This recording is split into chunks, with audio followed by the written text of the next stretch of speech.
Salut à tous, j'espère que vous allez bien. Aujourd'hui, comme d'habitude, on fait une petite analyse sur le marché dans sa globalité. On va cependant pas analyser les altcoins aujourd'hui puisque j'ai vraiment pas le temps. Il faut que je fasse une vidéo courte et efficace. Et je vous propose de commencer sans plus tarder. Donc, on va directement se retrouver sur la liquidation heatmap. Hop. Donc pour la liquidation in-map, on peut voir que du coup sur les dernières 24 heures on a fait un petit range qui nous a permis d'accumuler un max de long et dont nous en fait, tout simplement je vous avais call le long de BTC avec le stop loss à ce niveau là. Malheureusement on est venu se faire liquider, écoutez c'est pas grave, ça arrive, c'est normal. Mais du coup il y avait plein de gens qui étaient dans notre situation, qui avaient mis leur stop loss à ce niveau là, et donc on est venu tout simplement chercher à les liquider, voilà. Ensuite, on est du coup venu directement rebondir pour liquider cette zone là. Il y avait beaucoup de shorts qui se sont positionnés en même temps, qui se sont dit allez c'est parti, on passe en bear et on va short à mort. On a aussi également plein de shorts ici à aller chercher et je pense que dans les prochains jours on va venir aller chercher et c'est sûr à 100%. Pour ma part, en fait j'étais rentré en 2 fois pour mon long BTC et il y a un de mes 2 longs où j'ai pas mis de stop loss. Et la liquidation elle était au 93 800. Et par chance, du coup on n'est pas venu chercher. Et heureusement, parce que sinon j'aurais vraiment perdu pas mal. J'aurais perdu une centaine de dollars. J'aurais eu bien le somme. Et je sais pas pourquoi je l'avais pas mis. Mais en tout cas, on est venu juste avant. Et donc là, je suis en positif. Écoutez, moi je me plains pas. Ça me va très bien. Qu'est-ce qu'on peut voir en plus long terme pourquoi pas se préparer suivant les prochaines semaines. Ouais. On voit qu'il y a quand même énormément de longs qui se sont positionnés au niveau des 93 000. Donc on pourrait potentiellement revenir encore une fois les chercher. Mais on est plus proche de liquider cette poche là. Et franchement, je crois qu'on en a un peu plus ici. 13, 114, 116. Non, on en a un peu plus là, mais on est plus proche de venir liquider ici.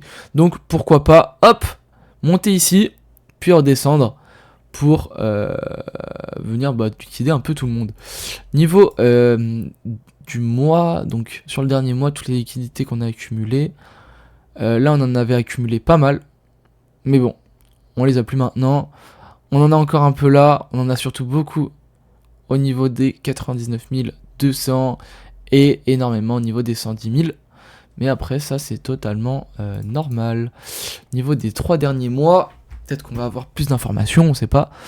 110 000 à mort. Ça, franchement, les gars, si vous êtes encore là à dire on est en bear market, enfin, on va passer en bear market, moi je vous comprends pas. Il y a quand même 275 millions à aller chercher juste en allant au 110 000. Après, peut-être que on va aller au 110 000 et après on va dump direct. Mais moi, je pense pas qu'on va venir chercher directement les 70 000 ou je sais pas où. Donc voilà, moi c'est ce que je vois sur les prochaines semaines, prochains mois. Maintenant, on va aller tout de suite analyser la charte de BTC pour comprendre un petit peu mieux. Donc, ici, qu'est-ce qu'on a? On a un joli COS boss. Et donc, qu'est-ce que ça veut dire? Ça veut dire qu'on est en changement de structure au niveau des en court terme. Et qu'on a potentiellement un long à aller chercher. Moi je me dis why not prendre la zone ETE là, revenir au niveau des 95 500. J'ai personnellement déjà placé un ordre, après c'est vraiment pas dit qu'on aille le chercher, mais bon ça me coûte rien du tout de le placer, donc pourquoi pas, surtout que j'essaye de bien gérer mes liquidités en ce moment et ça marche plutôt bien. Du coup niveau des targets, comme j'avais dit, si on long cette zone, donc on remet à l'ancien plus bas et on se remet à l'ancien plus haut. Même on va chercher les equal high ici. Donc ils sont là, plus ça. Et donc ça nous donnerait la target des 102 700. Et comme on a vu, on a la FVG ici. Et je crois qu'on a beaucoup de... on va aller revoir la liquidation in-map. Hop. Liquidation in-map. C'était à quel niveau je crois que c'était en vue 1 mois. Si je dis pas de bêtises.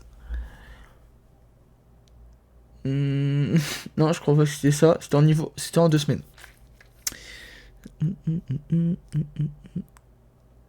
Ok. 100 800. Ok, j'ai complètement dit n'importe quoi, mais je crois qu'on en a vraiment jusqu'aux 103 000.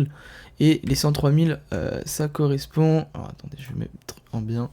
Donc les 103 000, ça correspondrait au début de la FVG. Donc franchement, il n'y a vraiment rien de déconnant à venir chercher ce trade. Il me paraît même plutôt cohérent. Donc, bon bah on va voir ce qui va se dérouler, mais ça me paraît plutôt logique ce qui va se passer.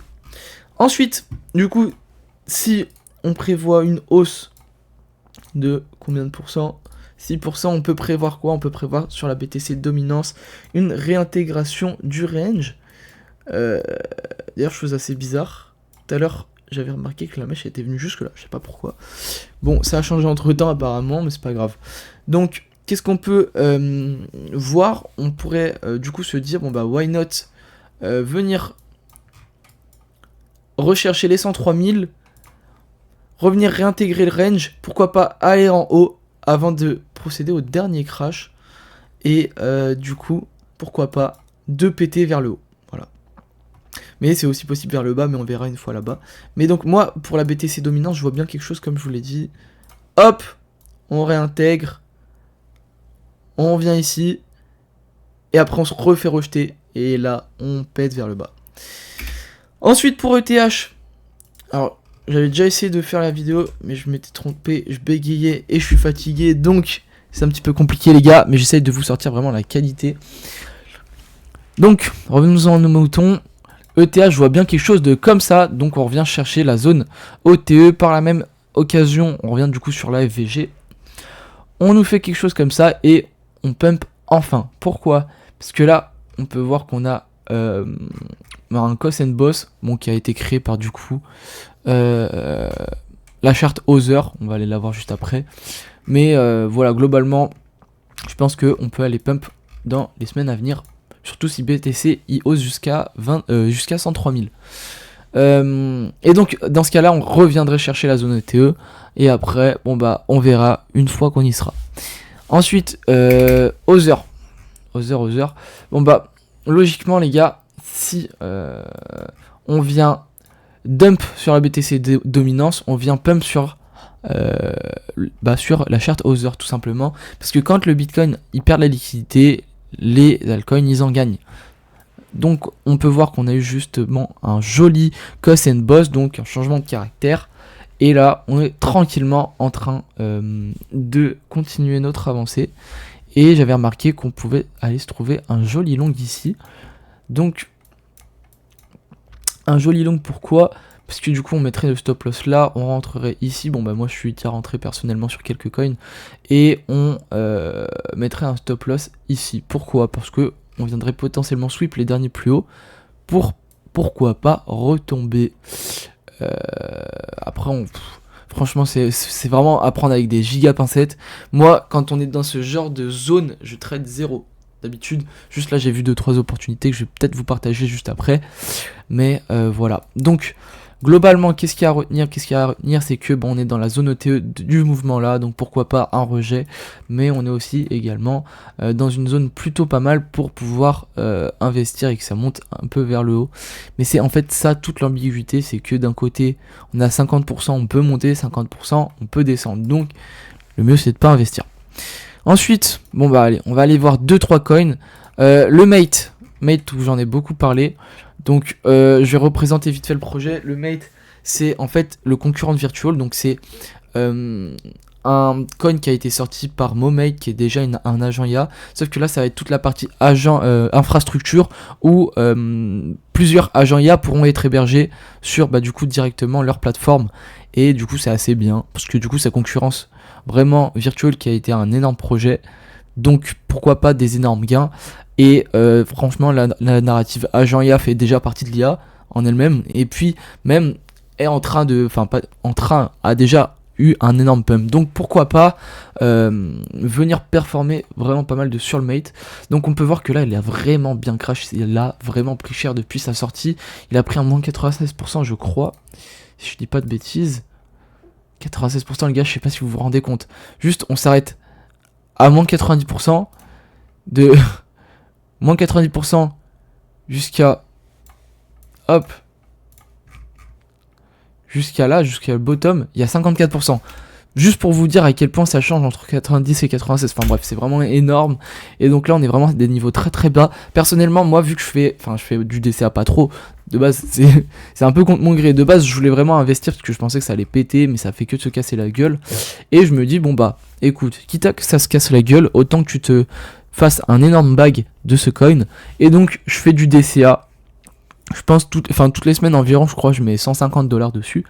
Et donc, j'ai un prix moyen de 2. Donc franchement, globalement, ça va. Bon, j'ai quand même pris cher, on va pas se mentir, mais ça va.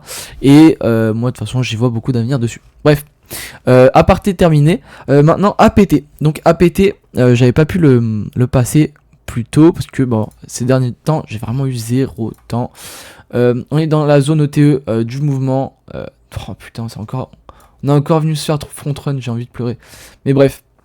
Donc, zone OTE du mouvement. Qui dit zone OTE du mouvement dit short. Et qui dit short dit gain. Donc là, on a un trade à 8.37 RR. D'ailleurs, je me souviens pourquoi je l'ai mis là précisément. Parce qu'on a du coup une FVG en combien de temps? Non, c'est pas là, c'est en 15 minutes, je crois bien. Ou en 1 heure. En 1 heure, voilà. On a une FVG qui est toute petite. Et je pense que du coup on peut revenir quand même chercher cette FVG avant d'aller potentiellement crash. Et pourquoi on irait crash sur le APT? Pourquoi le APT en particulier? Parce qu'en fait il y a une libération de tokens qui se fait dans la semaine. Et il y a une libération de tokens au niveau de ceux qui sont rentrés en private sale, etc. Et c'est vraiment une grosse libération de tokens. Ce qui veut dire que les coins vont forcément dump. Voilà, parce que tout le monde va aller vendre ses tokens, etc. Ils vont enfin récupérer leur mise de départ. Et je crois que quand il était au lancement, il était bien bas. Donc forcément, ça va vendre énormément. Bon bref, voilà pour APT. Je pense qu'on va encore en faire un ou deux. Le IO, il reste entre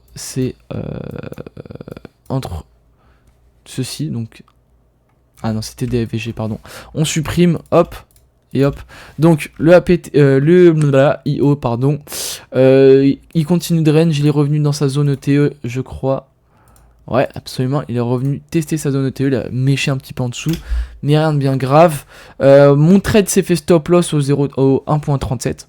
Bon, c'est normal, j'ai monté mon stop loss au fur et à mesure. Bien sûr, je suis toujours un peu deg de ne pas avoir vendu au top, mais c'est complètement normal. J'ai quand même réalisé plus de 60% de gain, il me semble. Donc franchement c'est pas mal. Et voilà pour le IO. Si vous voulez re-rentrer, moi je vous conseille d'attendre, parce que dans tous les cas on est dans une période d'incertitude. Le PAL, quelque chose d'intéressant. Donc le PAL, on voit qu'il est plutôt en tendance baissière en long terme. Il y a de temps en temps où il pète bien, mais c'est pas non plus la folie. Donc qui dit zone OTE dit hop, on se met un petit réveil au cas où il revient. Et voilà, bon, pas grand chose d'autre à dire. On aurait plutôt un trade à aller chercher plutôt pas mal. Donc on met ça là et on met ça, why not, ici. Ça nous fera un trade de 5.14 RR qui est plutôt cool. Hop. Qu'est-ce qu'on a à aller voir d'autre? Le fait, moi je les trade. J'ai pris une position dessus. Hop, cos, boss. Le fait en plus c'est bullish. Donc direct je suis rentré dessus, j'ai pas hésité. Dès que j'ai vu ça. Et en plus on était venu liquider ces lots là. Donc je me suis dit c'est parfait, c'est le bon moment. Le token. On est revenu chercher la zone OTE du mouvement qui est ici. On est même venu plus bas. Ouais, attendez. On est revenu chercher une deuxième fois la zone ETE, ma bonne. Je l'avais déjà dessiné. Et donc là, on vient chercher la zone ETE pour pourquoi pas short. Donc à voir ce que ça donne. Personnellement, j'attends encore un peu. Le W, pareil. On est venu chercher une zone de short probable. Donc on prend de là, on va jusque là. Et donc, bon bah là, on attend. Encore une fois, dans une zone d'incertitude. On a eu notre cos, notre boss, mais je sais pas. Je sais pas les gars, franchement c'est...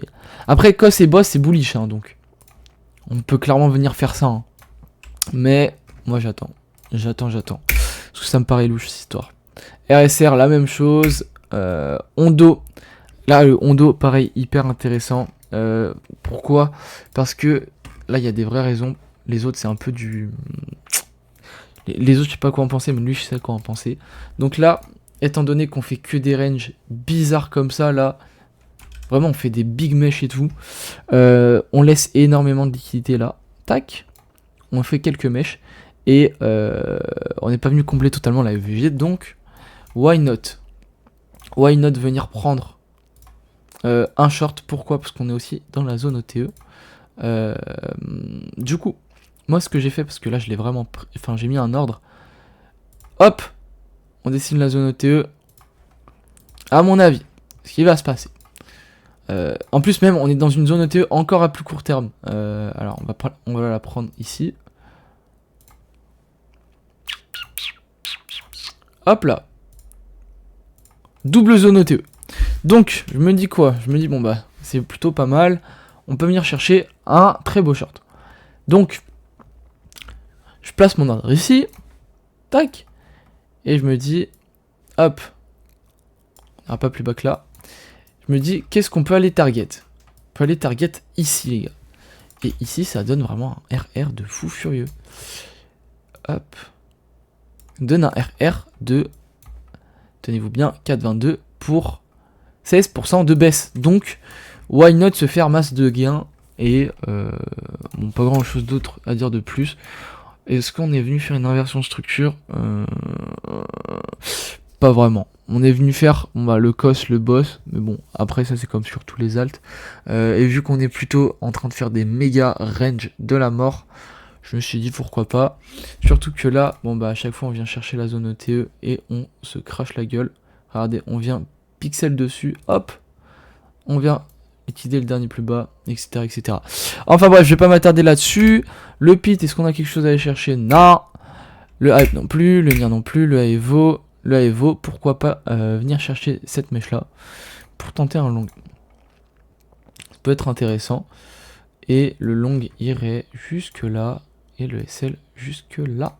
Ça nous ferait un RR de 8,39, ce qui est vraiment pas dégueu. Encore une fois, qui peut être intéressant à prendre. Bref, la vidéo est bien trop longue. Dans tous les cas, j'ai plus le temps de rester. Comme d'habitude, n'hésitez pas à faire un tour sur le Telegram. C'est complètement gratuit. On est là juste pour s'entraider. Je mets autant mes gains que mes pertes. Là, j'ai encore 2 pertes à mettre. Donc, vous irez dans le canal Stop Loss et Pertes. Vous les verrez, il n'y a aucun problème. J'ai aucun tabou là-dessus. Je fais des gains, mais je fais aussi des pertes. C'est normal, c'est dans le trading. On apprend tous. Et on n'est pas non plus des machines, donc on peut pas non plus tout savoir. En tout cas, c'était Albin, j'espère que vous aurez kiffé la vidéo, que vous aurez appris plusieurs choses. J'espère vous retrouver dans une prochaine vidéo, peut-être en commentaire ou en autre chose. Et je vous dis à la prochaine, ciao ciao.